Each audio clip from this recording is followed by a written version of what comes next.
Well, I think it's live. Well, good morning, everyone.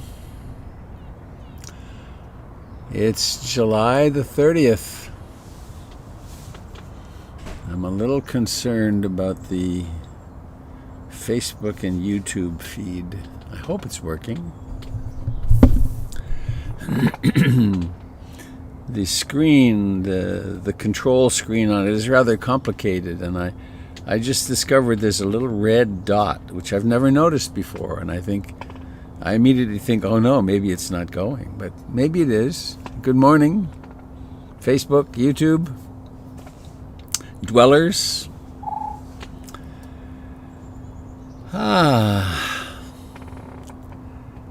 case there's any newcomers, I'm Robert Beatty. I'm sitting in my backyard in Beaverton, Oregon, broadcasting with the Portland Insight Meditation Community, a vibrant online only at this point community, a variety of teachers and retreats and a wonderful website, portlandinsight.org, and you're most welcome to browse there, and you could browse for a long time.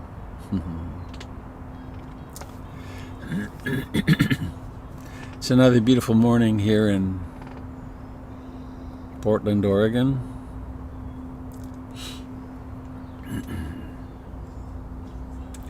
I was reflecting on a poem. I like to start with a poem or a reading, and I came upon this one, and I love it, and I've come upon it many times, and I've always thought, well, no, something else, but it's the right moment for it. It's very brief. And I think there's a preamble to it, which is there's a term in Buddhism called the paramis, the paramita, which I will read a little bit of here. The paramis, the paramita or parami in Pali language, is a Buddhist term often translated as perfection.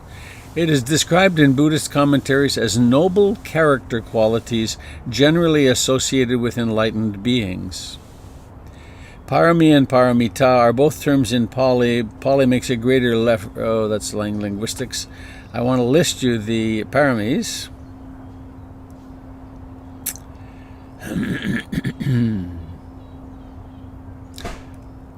Interestingly, in terms of characteristics of the personality to develop, the foundational one, the first one is generosity. Practicing generosity, the act of this. Generosity, sila, virtue, morality, proper conduct. Renunciation, the capacity of letting go of things. Punya, wisdom, discernment.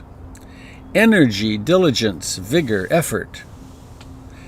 Patience, tolerance, forbearance, acceptance, endurance. Truthfulness, honesty. Determination, resolution. Metta, goodwill, friendliness, loving kindness. And upekkha, equanimity, serenity. So that'll give us some understanding of what the paramis are. And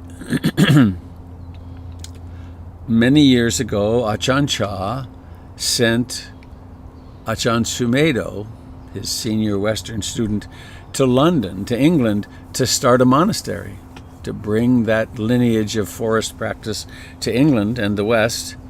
And that was a big request, and Ajahn Sumedho did it, and he didn't hear much from Ajahn Chah. He did get a letter one time, however, which he shared, and this is the letter he received. Whenever you have feelings of love or hate for anything whatsoever, these will be your aids and partners in building parami. The Buddha Dharma is not to be found in moving forwards, nor in moving backwards, nor in standing still. This, Sumedho, is your place of non-abiding. Whenever you have feelings of love or hate for anything whatsoever, These will be your aids and partners in building parami. The Buddha Dharma is not to be found in moving forwards, nor in moving backwards, nor in standing still. This Samedo is your place of non-abiding.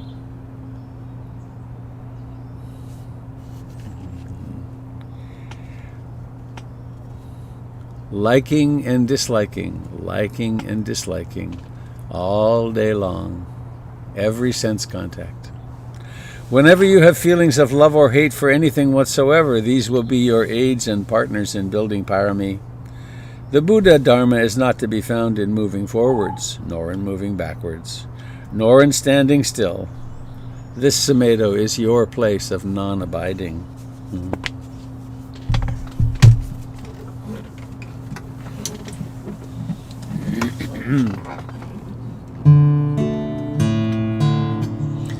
So in this world of pretty remarkable change and instability, where shall I take refuge?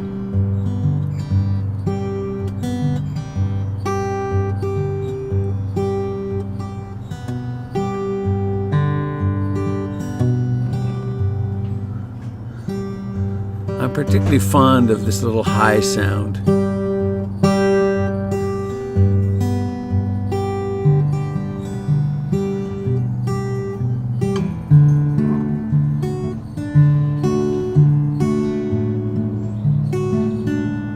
I take refuge in the Buddha, the one who shows me the way in this life. Namo Buddhaya, Namo Buddhaya, Namo Buddhaya.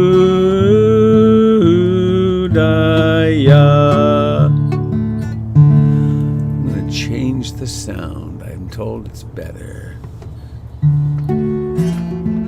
Oops.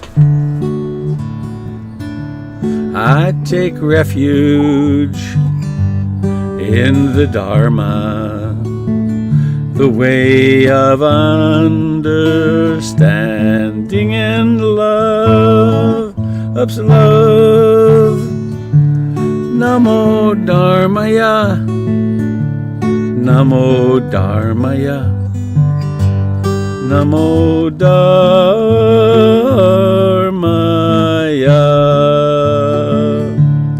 I take refuge in the Sangha, the community of mindful harmony.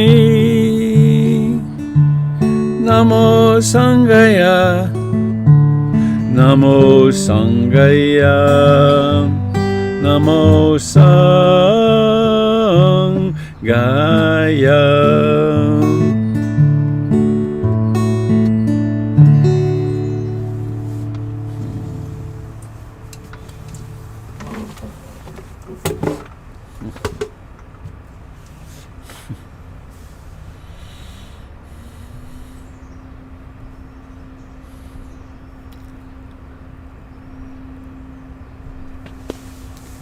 So, dear friends,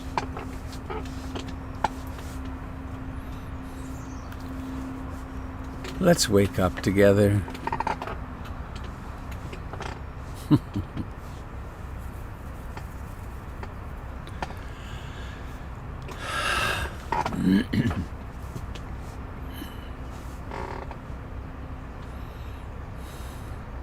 Let's find that comfortable upright spot, which is here now, sitting.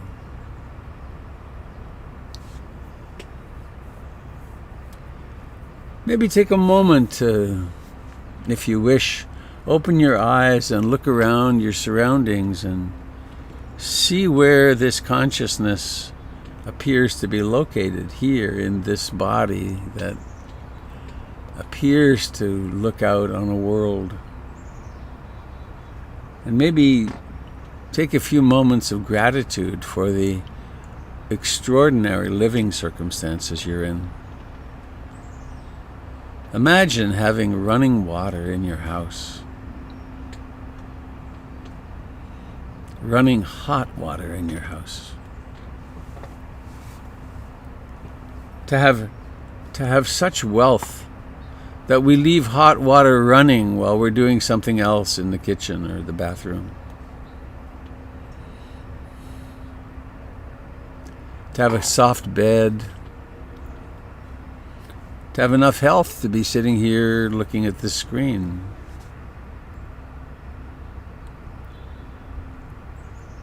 And so on and so on. There's so much to be grateful for. It's stunning. So let's not take that for granted.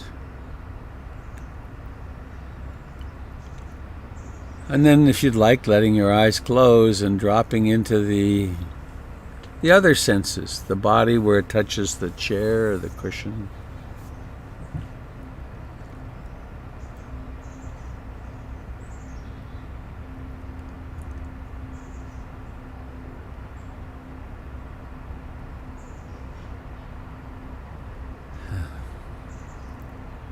Here in my tent, I have a slight coolness, a rippling coolness from the left,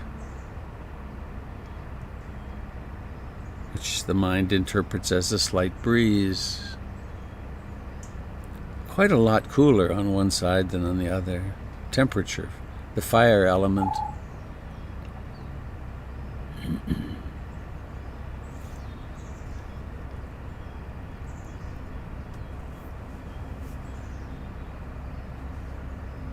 It's not really quiet here.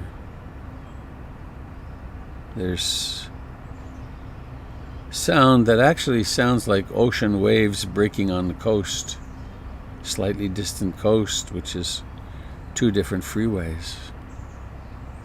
Indistinguishable in my experience from ocean waves on the coast.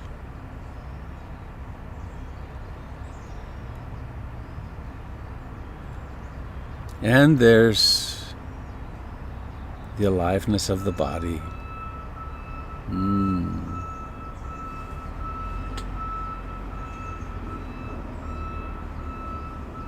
The first signs of the construction project. And there's breathing in and breathing out.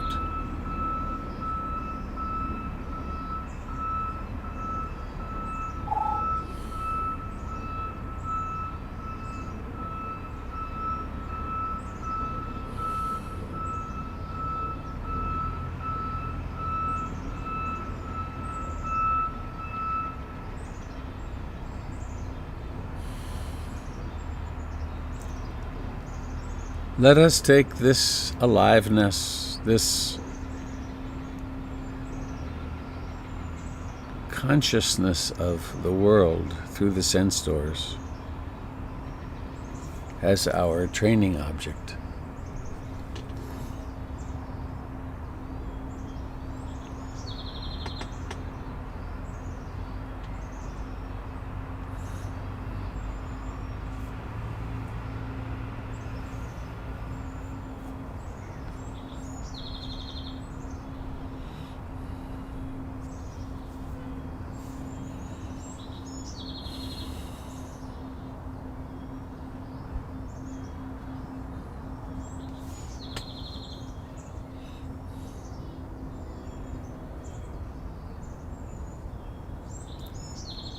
One of the paramis is persistence.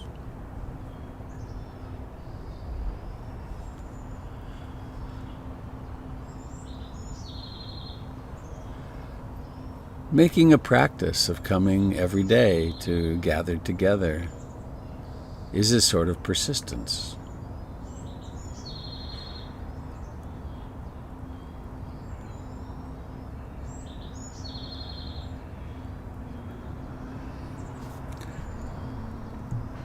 Some mornings there'd be less interest in doing this. Some mornings one might not be feeling well,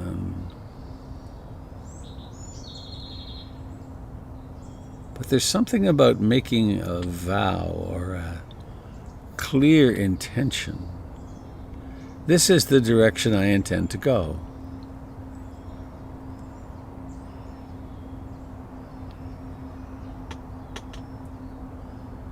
This is wise. It develops persistence. It develops the capacity to keep on track, to remember our New Year's resolution daily.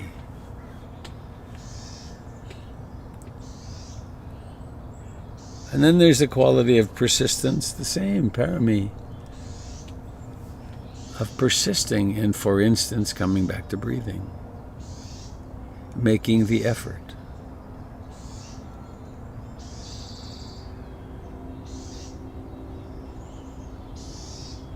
And we do this dozens of times, hundreds of times, thousands of times, tens of thousands of times, and more. Waking up, supporting the natural process of waking up.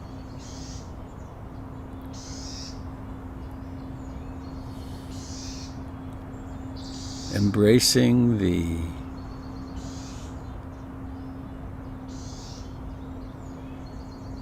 bare facts with bare attention. The fact of breathing in and the fact of breathing out.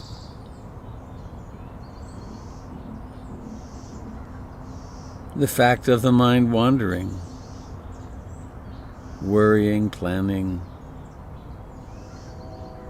imagining.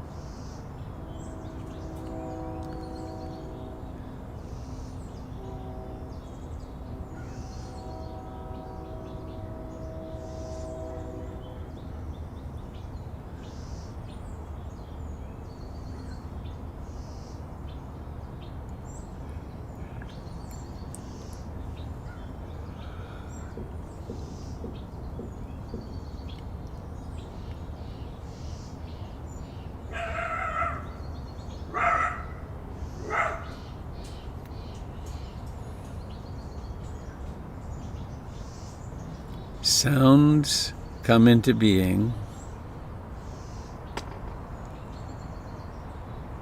out of nowhere.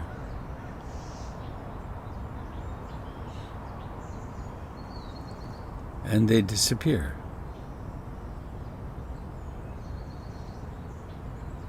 Just like everything else.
The word for meditation in Pali is bhavana, B-H-A-V-A-N-A, for meditation.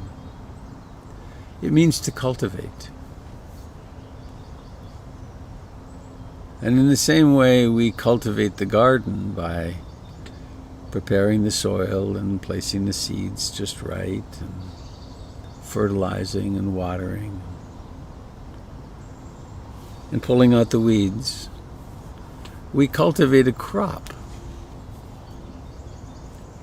The paramis are a crop.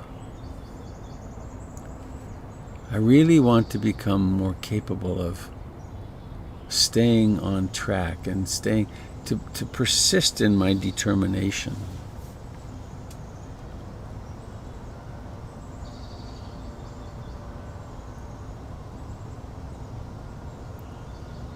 Well, why not develop that by setting a course?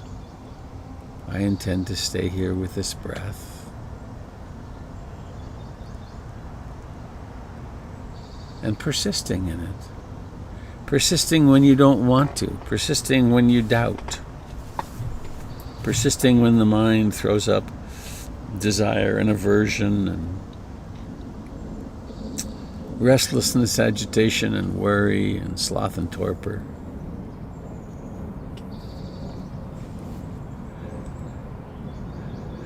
I intend to be awake. Persisting when the wandering mind has gone on for 10 minutes. Just as important to wake up then.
The breathing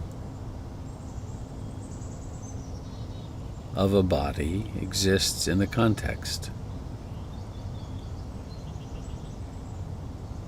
The context includes what we would call feet and legs.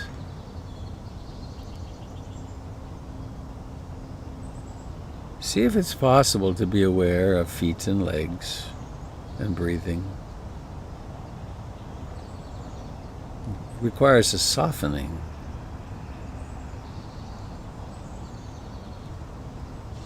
And then to include the pelvis,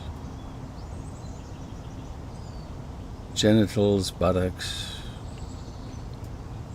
all those deep feelings from the organs cradled in the pelvis.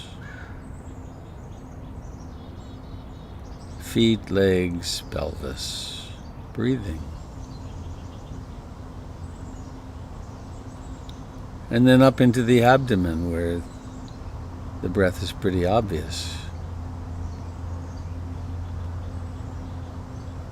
And the chest. I'm not suggesting that we're breathing in through our feet or legs or something like that.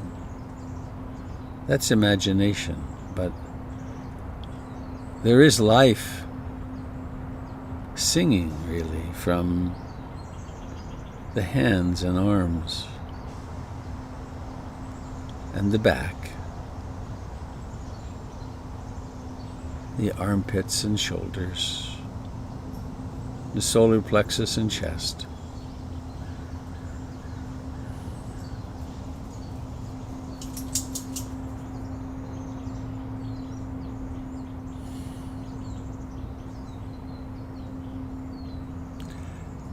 The neck and the face, cheeks, eyes, ears, forehead, scalp.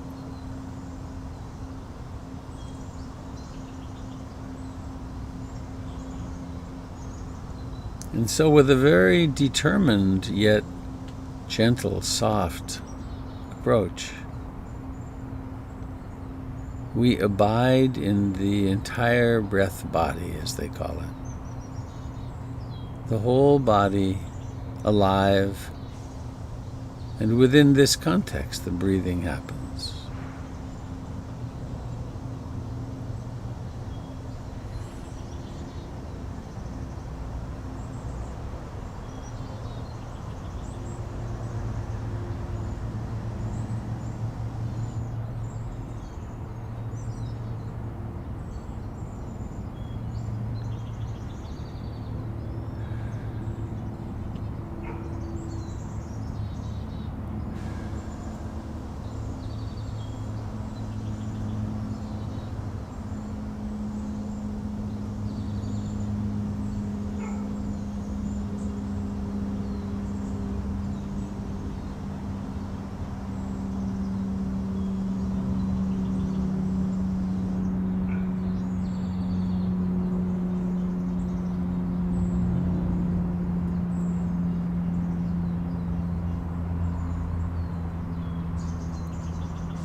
This breathing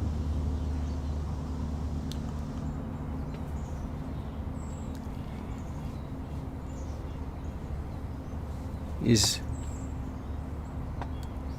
closely related, in my experience, to the practice of communion in the church of my childhood, when I understood it better.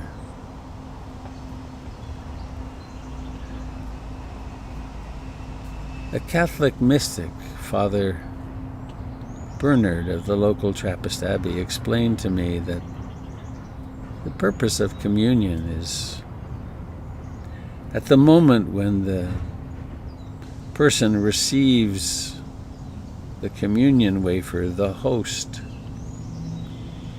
The intention is to become one with the Christ, to become one with the Mass, to have a transpersonal experience of unity.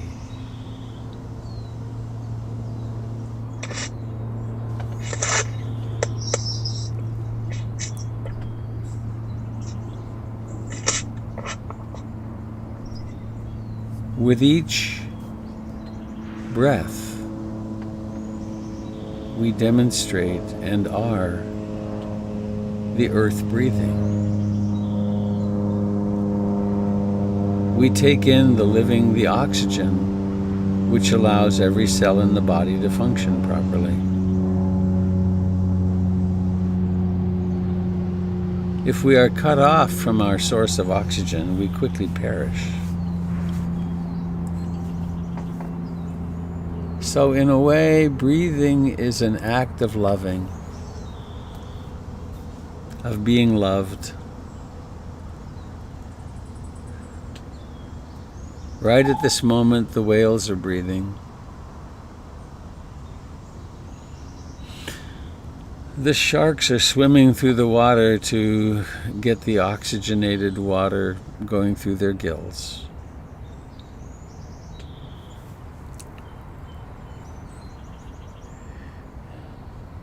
Our dogs and cats are breathing. Eagles are breathing. The most heinous criminals, the sickest people, are breathing. The most vulnerable people, the poorest people. Right at this moment, there are babies being born and taking their first gasping breath. Right now. Right now, there are people dying, letting go of their last breath. So to be here on the stage of our lives, to do this dance of togetherness, we participate in breathing in and breathing out.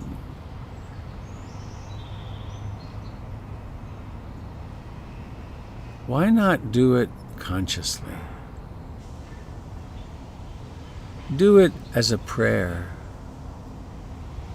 Do it as an offering.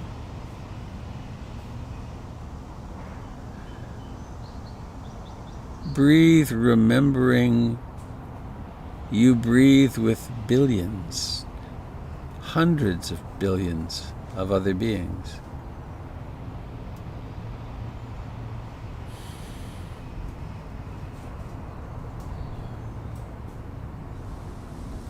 Sure, life goes on not aware like this, but the life of the Bodhisattva, the life of an aspirant of awakening, the life of a happy person,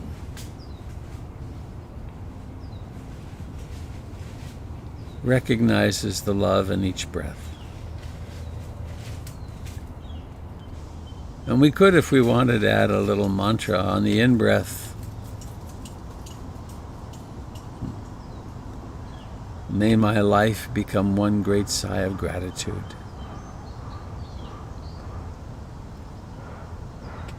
On the out-breath, may all beings experience their breath as a great sigh of gratitude.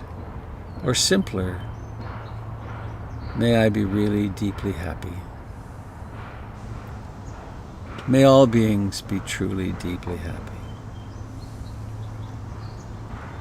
May I awaken and become free from fear. May all beings become free from fear.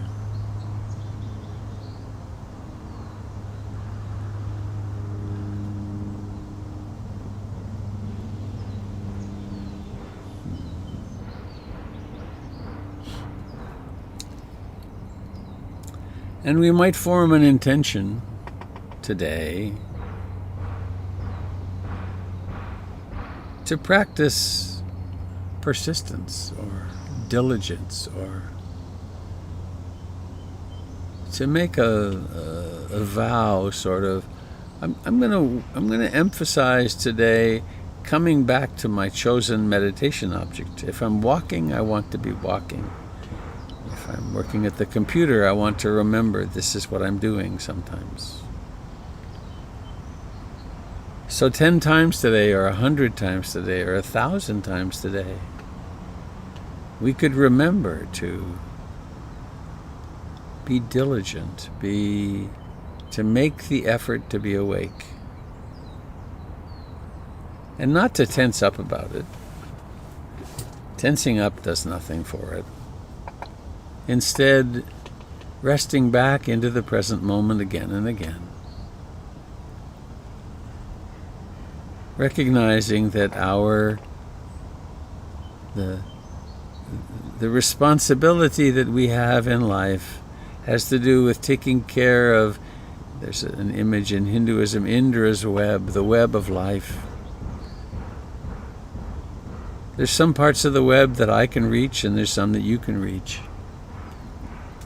We each have our responsibility, our possibility, our dharma ground to take care of that which is nearby, within our reach.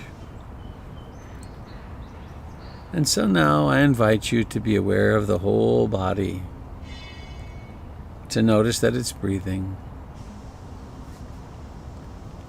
and then to prepare to open your eyes, to notice the life in your eyes first before you do.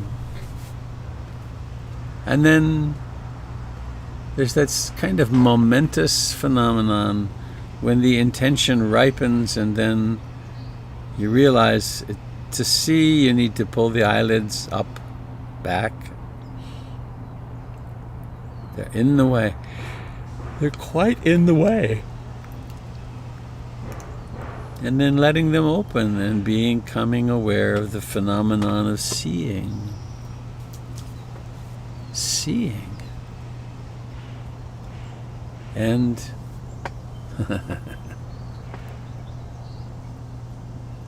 seeing.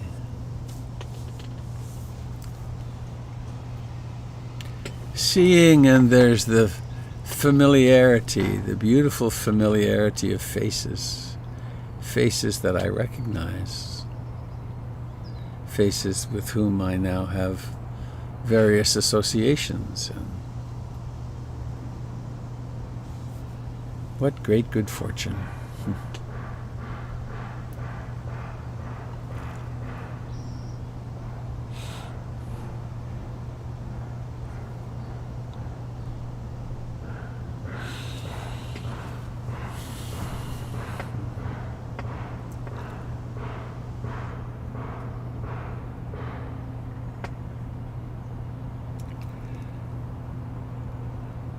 Just a second ago, I had an interesting moment of perception.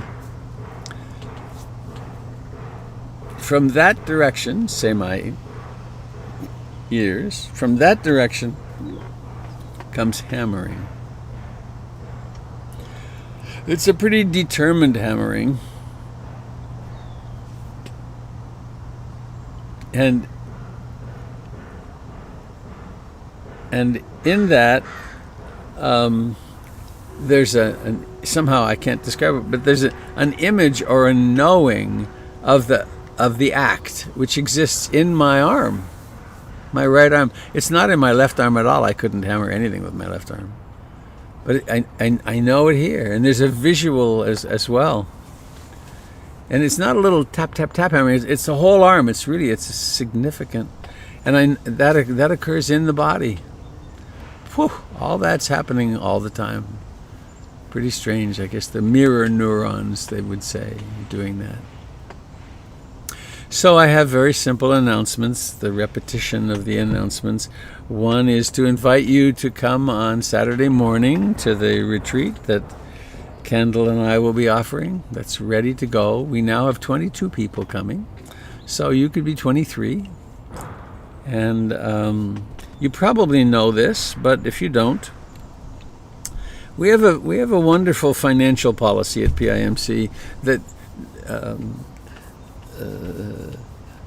finances should never be a barrier between you and doing anything that we do at PIMC. You can register for anything. Whenever you register, there's a second. There's a here's the suggested amount, and then there's a write yourself a scholarship amount. Because the teachings have always been given freely.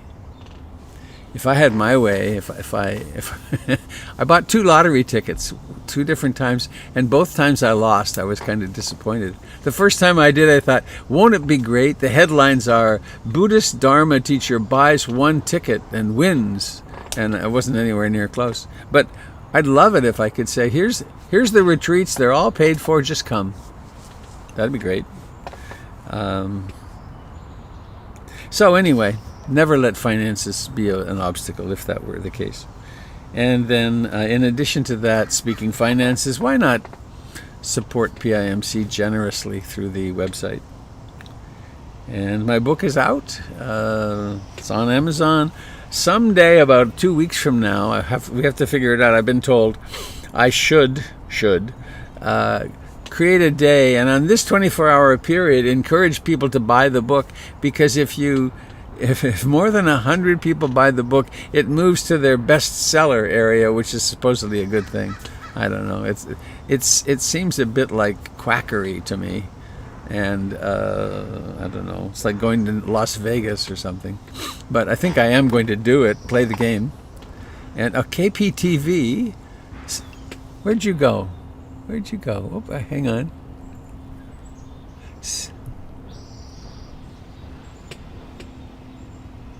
Stephanie, there you are. Stephanie wrote to the TV stations here in town, and KPTV responded, and they're coming at 9 o'clock on Monday morning to do an interview here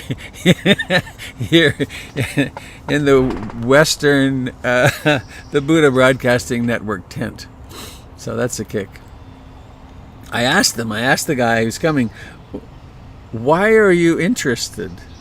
And he said, well, in this time of COVID and people are needing something. And I said, I've been teaching here in Portland since 1979, and on numerous occasions I've tried to interest someone in interviewing me about meditation, and no one has ever been interested. So why now? It is funny, isn't it? So with that, I'd like to open up the door, the broadcast, and do you have anything to share? I'm pretty lighthearted right now.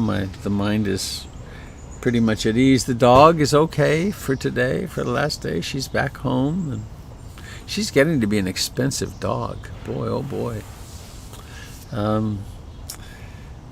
So life is allowing mirth at this moment, but I know that may not be the case in every life that is here. So whatever you wish to share, seek support for, would be more than welcome.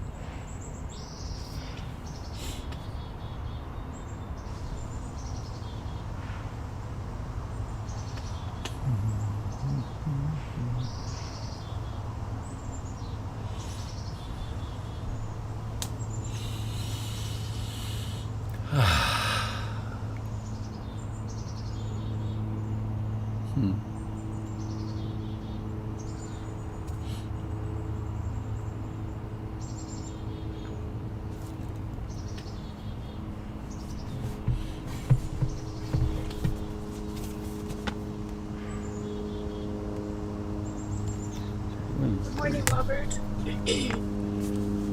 It's Sherry up on Quadra Island. Hello, Sherry. I'm just bursting to share something with you all this morning.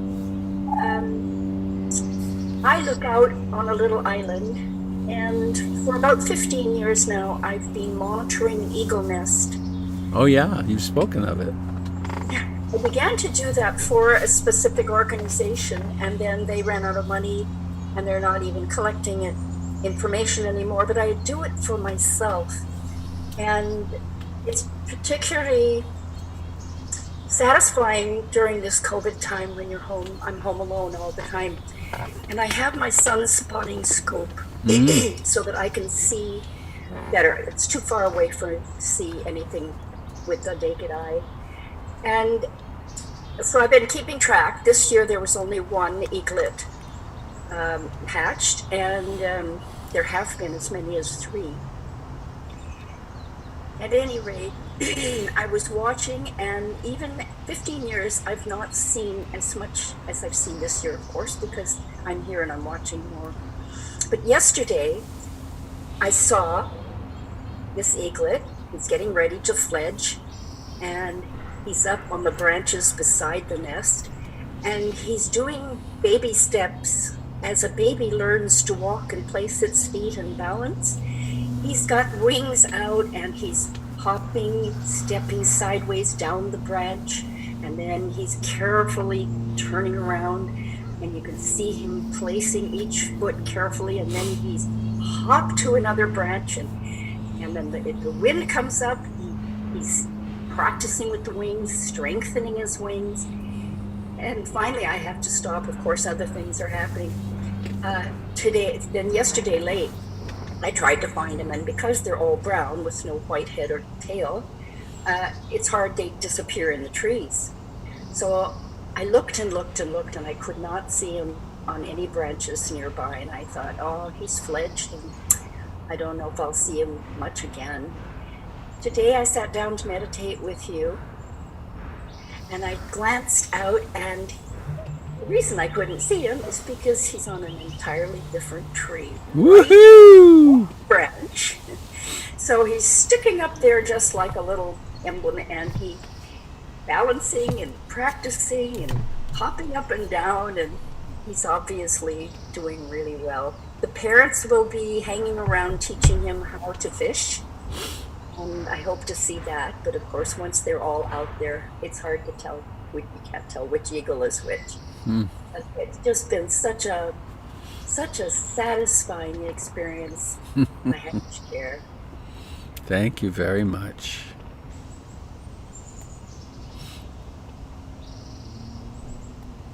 Lots of possible metaphors and similes in that, aren't there, for our practice? Can I? I don't know. I don't know if I can do it. I better not try. I better stay here and just step back and forth. And maybe I'll go on a retreat. No, it'll be too much. I think I'll stay. Thank you, my dear.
Good morning. It's Paula Keeney in Briar, Washington. Hello, Palakini. Hi. Well, I just wanted to share some good news. I signed the lease for my new office yesterday, and I moved in office furniture. Had some help from friends, and I'm just really excited to be officially opening my lactation and nutrition practice August 1st. And your word for today, and I interpreted it as steadfastness, is so appropriate for me in staying the course, being focused on the here and the now, and being just steadfast in my efforts, opening the office in a time when most people are doing telehealth. Right. Is the thing, right? But some of what I do mostly needs to be in person. It can be done on telehealth, but staying the course and knowing that it will work, and I just have to put the effort in and be there. So thank you for your words today, and I'll see you tomorrow morning. Fantastic. May you Thank be you. busy and successful and safe. Thank you, thank you, thank you. Mask abound.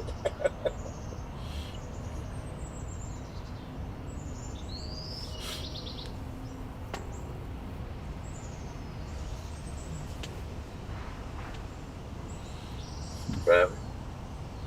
Tim. Hello, Tim. Hi. Hi, everybody. I was talking to an old friend last night who lives in Walden, Colorado, up in northern Colorado, way up in the mountain. And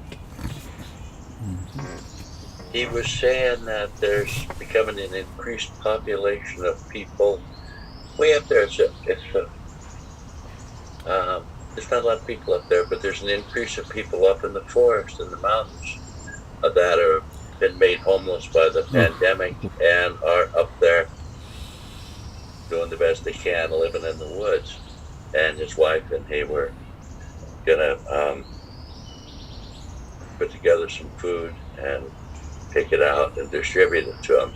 They figured that these people were hurting, and maybe try to scare up some clothes too, because it's colder than hell up there even this time of year at night.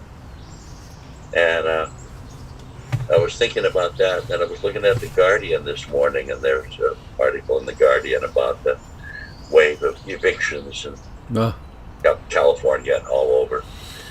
And I noticed that here there's more tents and tarps and people living on the street here. So anyhow, just thinking about that, and maybe in terms of how generosity can be applied in that, and equanimity. Mm-hmm.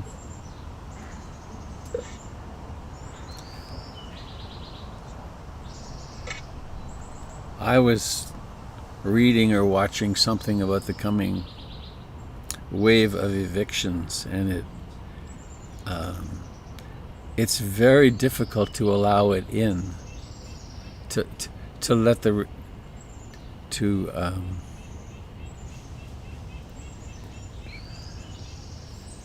I mean, it's on a scale, it's monstrous.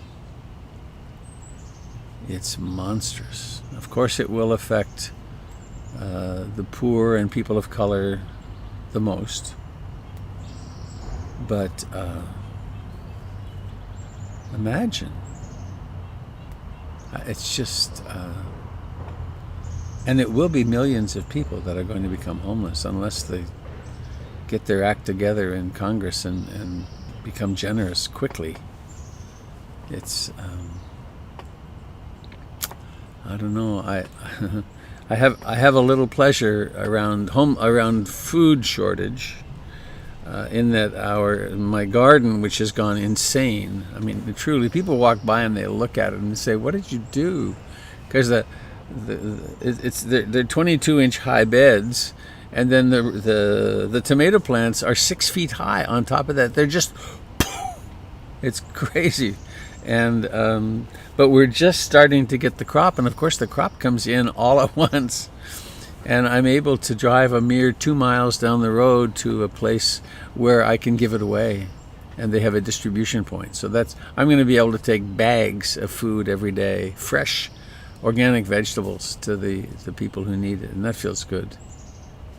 But it's sad. It's so huge. You know, and here it's not like it's happening on the other side of the planet, where, of course, they're just people on the other side of the planet. But these are real people. Not that they aren't real elsewhere. You know what I mean. But I can't dismiss it as like I can when it's far away. It's amazing. It just occurred to me, you know, I could show up at one of those tent camps with a few bags of fresh vegetables too. They'd like that. Thank you.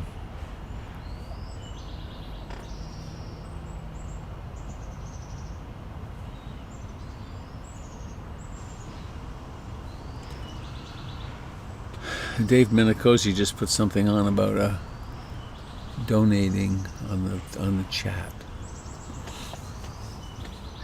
I've appreciated Michael taking things from PIMC to the Transitions Project, and it's nice to know we can do that ourselves to some extent.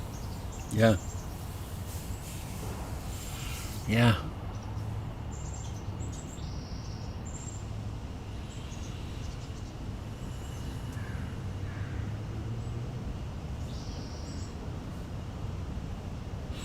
You know, the first time I was in India, I was a child. I was just emotionally really, really young. And I took a lot of pictures, and I took some very amazing pictures of people living in cardboard boxes with babies and children. And when I went back 9 years later, I didn't see the same thing at all. And now it would be totally different again further. But what I started seeing was mommies and daddies with their babies and children living in cardboard boxes. And it wasn't quaint at all anymore. It wasn't anthropology. It was, good God, this is real people. So we're all real.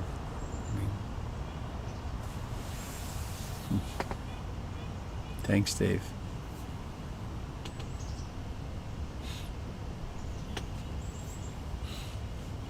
Which, of course, doesn't mean we have to be morose. It means we can really use our energy to do what we can to be of assistance. Hey, Robert, it's Trisha. Trisha, hello. Long time no see. Welcome to my tent. Thank you. Along this line, I wanted to share what I think of as some good news. So most of us, I'm sure, know that there's been negotiations now to start bringing the federal officers out of Portland, which is great, and will be a process, but at least it's starting, and there's an agreement now to have that happen. But I also got an email yesterday from my county commissioner saying that they have unveiled the Reimagine Oregon project, which has been a collaboration of government officials with Black Lives Matter leaders and all sorts of other leaders of the organizations that are focused on change. And they are working on all sorts of different aspects. And you know, with all of these protests and everything, I've been wondering, well, you know, where is it all going? What are the demands that are being asked, and what are the responses? And now this is the result of that. And it's a website that I went to, and it deals with food security, it deals with preschool for all, COVID-19 issues, and ways to either stay abreast of it or get involved. So I will post the website address of this very new Reimagine Oregon site, and it made me feel good to know that behind the scenes, since like mid-June, the governmental officials and the leaders of these organizations have been working together, and now they're ready to announce what they've been working on and move forward with it. So that felt good to hear. Yay, thank you.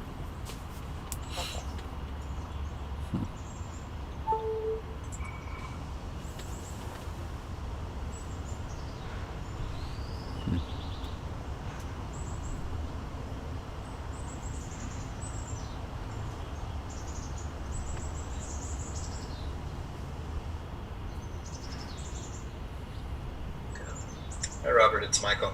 Hello, Michael. Hello, everybody else. I wanted to go back to the beginning of the morning with your reading the letter from Ajahn Chah to Ajahn Sumedho. Mm. When you read it, I honestly had a lot of sitting with it and thinking, what is he really saying here? And in typically Ajahn Chah fashion, it really made me stop and ask questions about it more than just absorb it.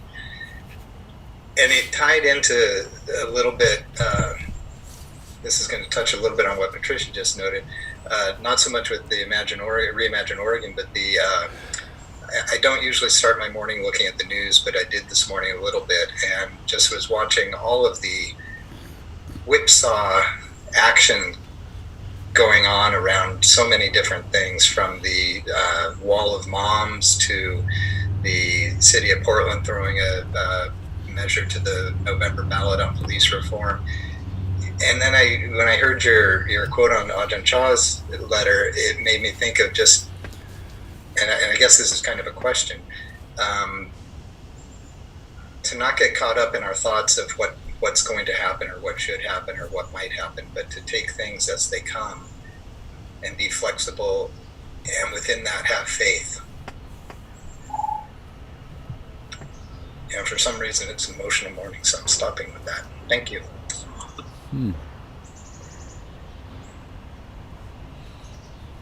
It's comforting for me to see your emotion, because I have this really deep sadness that's been here for a while. It appeared after my brain surgery, and it's not because of it's not because of the surgery, or it's not because of the intrusion into my head, but something of a sensitivity to life has come, and I'm touched to see that in you as well. So I didn't hear a question, but I'm really glad you spoke. Is there a question you want to frame, perhaps, though? I don't know.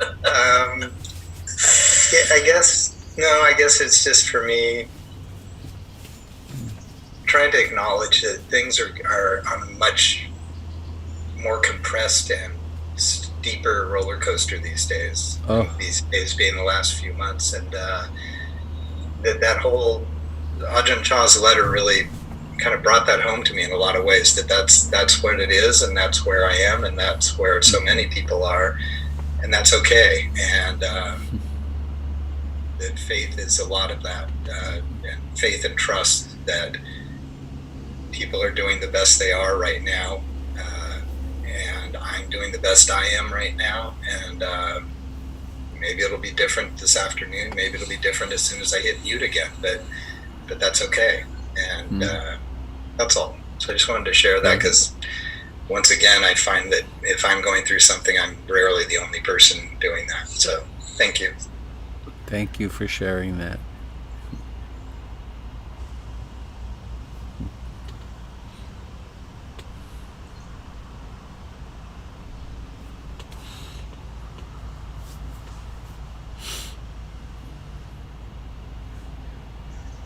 Robert, I just want to comment on thank you so much for the tour of all life, plants into the animal kingdom, how you took us on a tour of how we all breathe. And I sometimes forget that, my dog woke up and he was breathing too, and he can appreciate that. Those birds that I'm hearing are breathing, and just that all the panorama of life uses oxygen. We're related. We're all in this community together, and that's very heartening to be reminded and remember and live that. Thank you. Thank you. Yeah. Yep.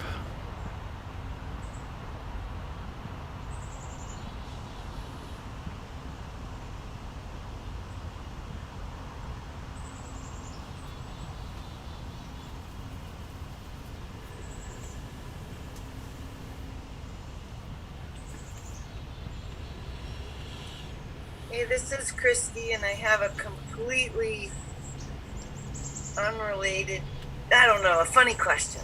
Hi. Hi, Chrissy. Well, I've started to record my meditation time on Insight Timer. Oh, good. Now you can become competitive. Yes, that's the problem. That's the problem. Yeah. So I needed to go on an urgent family trip, and I did some guided meditations when I was there. Well, one day I didn't. I thought of like different times I was singing our refuge song in my head, and at different times in my life I was like, "Ooh, slow down, Christy, try to be mindful." But now I've effing broke my streak. Yeah. So, It's is all it- over is it- now. Is it cheating? I'm not gonna get my star. What do I do? I don't know. I guess one of the central questions of the Buddha is, how do you handle disappointment? Is it cheating to put it in there anyway? What do other people do? Come on now. Come on, what do you do? You can always turn the damn thing on when you're not meditating, and just to get your stats up. Oh no. I know. Okay, so I want some other people of you to chime in. Thank you.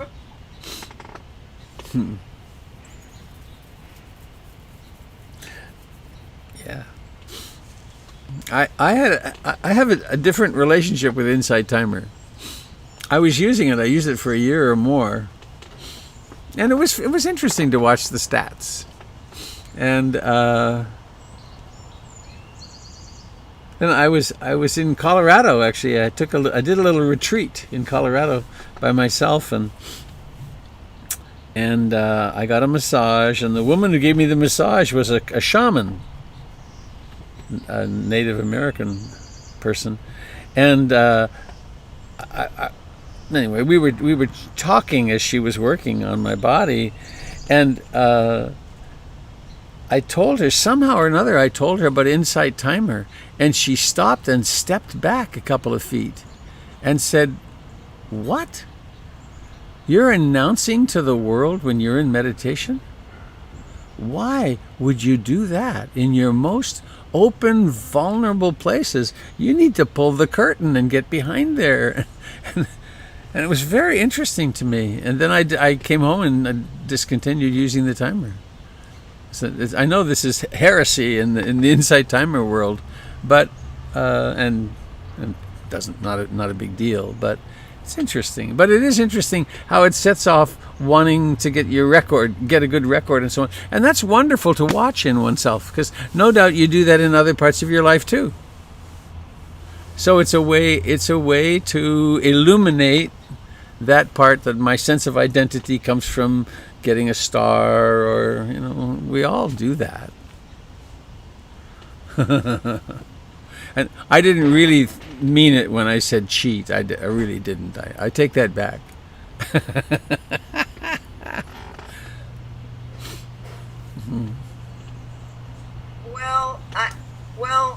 I did cheat. Uh-oh. I put it in that I meditated. Oh. Yeah, I did. I'm like, well, I was very focused when I was like cooking dinner and I was singing the Refuges song, but I know it's a cheat. Or maybe it isn't. I mean, meditation isn't just when we sit down and sit in meditation. It can be cooking dinner. I came across, and this is one of those times I have a shopping remorse that I didn't buy something. Years ago, 25 years ago, I was in Powell's Books here in Portland, huge place, and there were two books in the Buddhism section that were Japanese poems of the moment of people's awakening, and they were categorized from sitting on the meditation cushion, to sitting on the toilet, to sitting by the lake when the droplets came in, to cooking, to all these different activities that people were doing, and they had gathered them together into these books. And this was poems from over hundreds of years. And what was fascinating was there were as many for people who were working in the garden when their vision opened and they became awakened. There were as many there as there were people sitting on the meditation cushion. So the meditation cushion prepares us, but then cooking dinner, joyfully singing the precepts or the refuges is practiced. I think it's important not to demean it and to say, well, that wasn't the real thing. It is the real thing whenever we're awake. That was the one of the many great blessings I got from Ruth Denison. She really helped me with that, to get beyond the notion that being silent and quiet and meditative and going inward, I mean, and that's wonderful and important and necessary, but that's not the whole of the practice. Thanks for giving me the opportunity to say that last bit, because it's really important.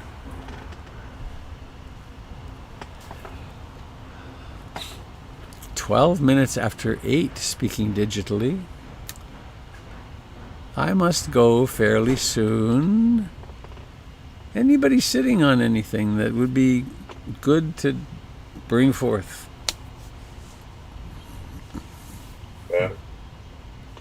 Tim.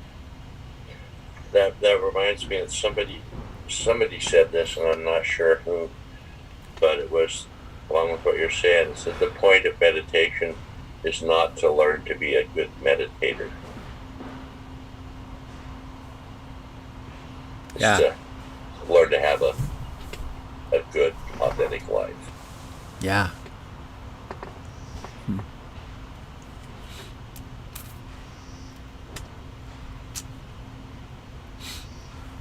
I sure wish there was music happening so we could come and hear you. Give me both. Give me both. Yeah, this is going on too long.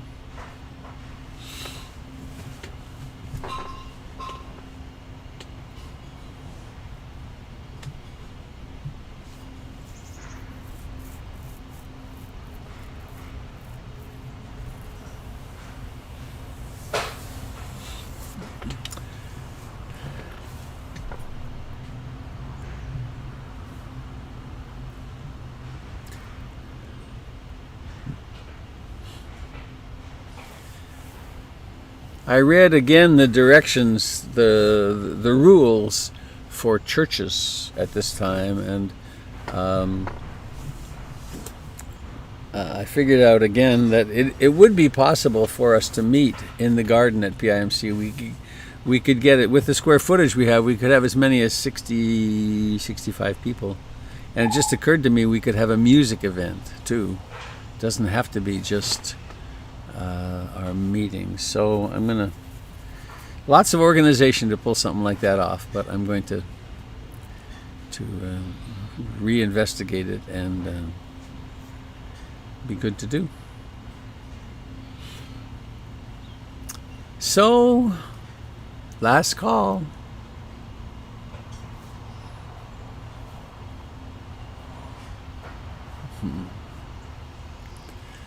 Well, let's sing. Where's that? Oh, there he is. Oh. I'm going to unmute everybody. Here we go. You ready to sing? May all beings be happy. May all beings be happy. May all beings be happy. Sadhu, sadhu, sadhu. Oh, I'm sorry. He wanted to be a dog. We could all be dogs. Ruff, ruff, ruff, ruff, ruff. Oh, gosh. Goodbye. Bye, everyone. Take care, everybody. Everyone. Bye. Bye, B. Hey, Jim. Hey, Sherry. Happy trails to you until we meet again. Remember Hey, Roy? Mary Kay. You remember Roy Rogers? Happy trails to you. Keep smiling Yes. until then. Courtney, Back in the golden days of TV. Goodbye, everybody. bye. Bye. Hey, Billy. Hey, Lorraine. Goodbye, dear friends on Facebook and YouTube. I hope this worked.